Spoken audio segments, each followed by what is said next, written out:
Olá, eu sou Luísa Batista, tenho 65 anos, sou uma mulher negra e estou presidenta da FENATRAD, Federação Nacional das Trabalhadoras Domésticas, e também diretora administrativa do Sindicato das Trabalhadoras Domésticas aqui de Recife.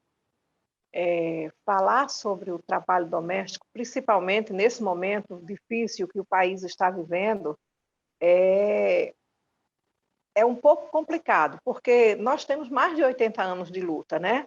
É algo que é mais antigo do que a própria CLT, apesar de que a CLT, quando foi criada, não nos contemplou.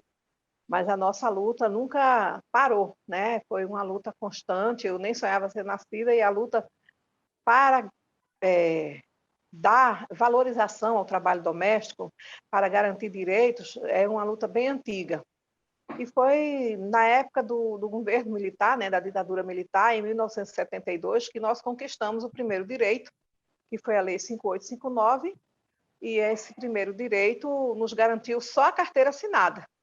Então, sempre permanecendo na luta, a gente conseguiu, na Constituição em 1988, desculpe, a gente conseguiu ampliar, né, alguns direitos, como aviso prévio, 13º, férias de 20 dias, né, o que para a gente foi uma discriminação, porque 20 dias e os outros trabalhadores tinham 30 sempre. E a gente ficamos com 20 dias só, né? Direito ao vale transporte, direito à licença maternidade pago pela Previdência Social.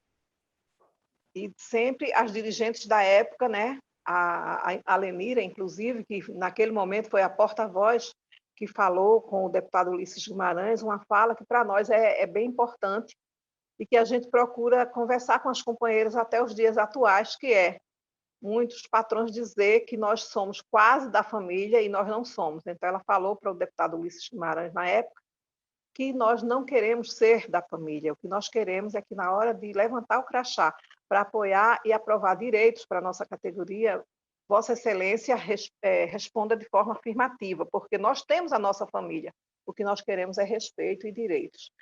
Então, falo essa fala da Lenira porque para a gente isso é importante, que até os dias de hoje, né, nós estamos no século XXI e ainda temos muitas companheiras que a gente atende nos sindicatos, né, mais de 20 anos numa casa, carteira assinada, e ela só descobre que não é da família quando ela está adoecida, né, e ela busca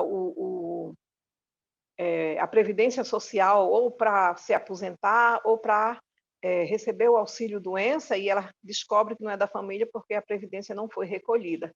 E muitas das vezes desiste até de mover uma ação contra os seus próprios empregadores, que não garantiu uma lei, né, não garantiu o direito que ela tem, tanta dificuldade. Mas vamos falar agora da conjuntura atual, né? Hoje, nesse momento que o Brasil vive essa pandemia, né, que atingiu o mundo, né, mas alguns países tiveram alguns, como é que eu posso falar? Algumas tiveram a pandemia de uma forma mais agravada, né? E o Brasil é um desses. Por quê? Nós temos um governo que não está preocupado, que não tem o compromisso de apoiar o seu povo, né?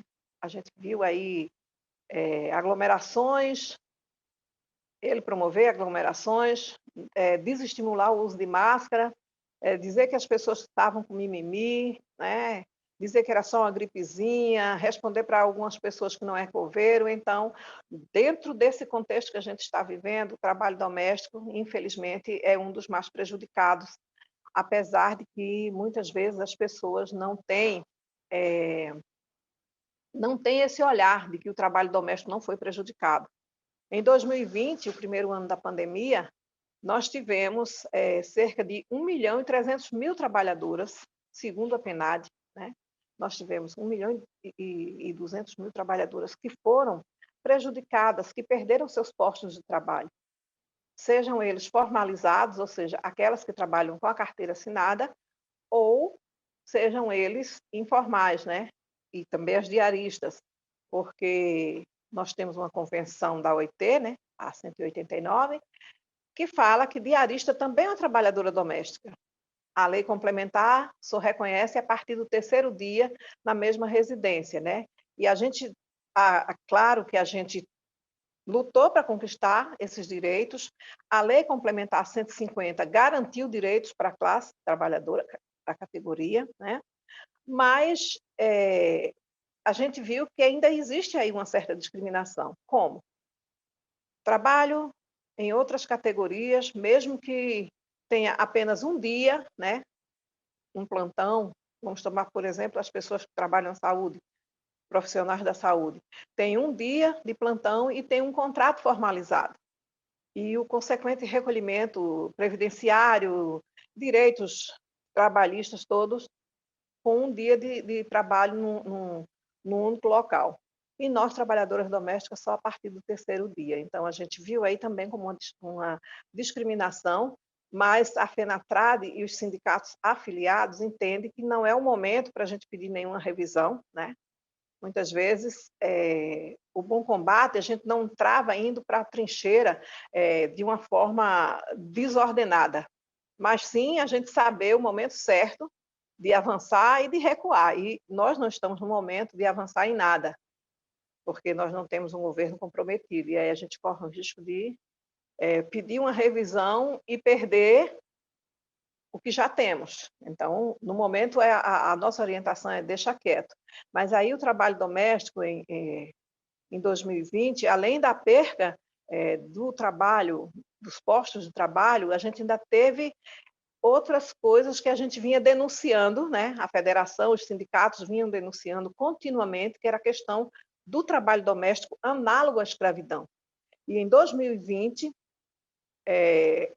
podemos dizer que não que houve uma verdadeira explosão de resgate de trabalhadoras domésticas, mas com certeza foi um número bem maior do que já vinha acontecendo em outras ocasiões, em anos anteriores. Foi o caso da Madalena, que foi bem emblemático, né? A Madalena Gordiano, né?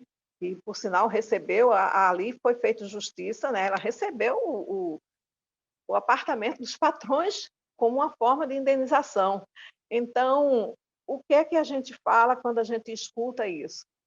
Tem pessoas que podem até achar que foi uma forma exagerada, a família perdeu o imóvel, sim. E o período que escravizaram a Madalena, que ela esteve trabalhando sem um salário, sem nenhum direito garantido. É só porque ela é mulher negra que isso não importa? Não. Foi importante, sim, né? Foi, inclusive, um exemplo, né, que deveria os empregadores pensar que não pode estar acontecendo o que a gente vem testemunhando através da imprensa, através dos atendimentos que fazemos nos sindicatos, né? Que é muitas trabalhadoras que ficaram na pandemia, principalmente aquelas que não puderam ter o contrato suspenso, né? Porque não tinha carteira assinada, não puderam ser inseridas na medida 936, essas foram as mais prejudicadas, porque os empregadores chegou e falou para ela: olha, você ou fica aqui para não estar se expondo o tempo todo no transporte público, ou, do contrário, você vai ser demitida. Ou seja, muitas se submeteram a ficar por meses nas residências, sem ir em casa, se comunicando com a família apenas através do celular, né? Isso é uma forma de cárcere privado. Então, a gente descobriu que essa pandemia, ela também trouxe à tona muitas pessoas que, creio eu, se identificam, né, com quem está no poder. Se ele comete todas as arbitrariedades que comete e fica impune, então muitas pessoas se sentem representadas e também fazem. E a FENATRAD tem procurado manter o atendimento das trabalhadoras, tem procurado buscar apoio com as instituições, seja o MPT, Ministério do Trabalho, a Organização Internacional do Trabalho, o OIT. A gente tem procurado buscar apoio. Inclusive, uma das coisas que a gente está solicitando, né? Não oficialmente ainda não foi feito o ofício, mas que a gente está pedindo a flexibilização na hora de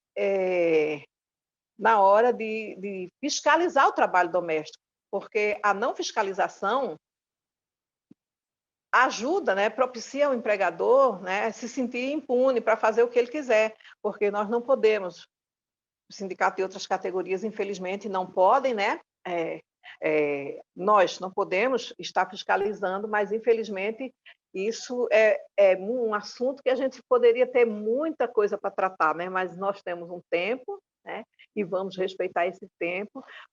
E aí a Fenatrade gostaria de agradecer o convite e dizer para vocês que nos colocamos à disposição para fazer outra intervenção dessa, ou gravar uma aula dessas em outro momento. Muito obrigada, e dizer que a luta continua.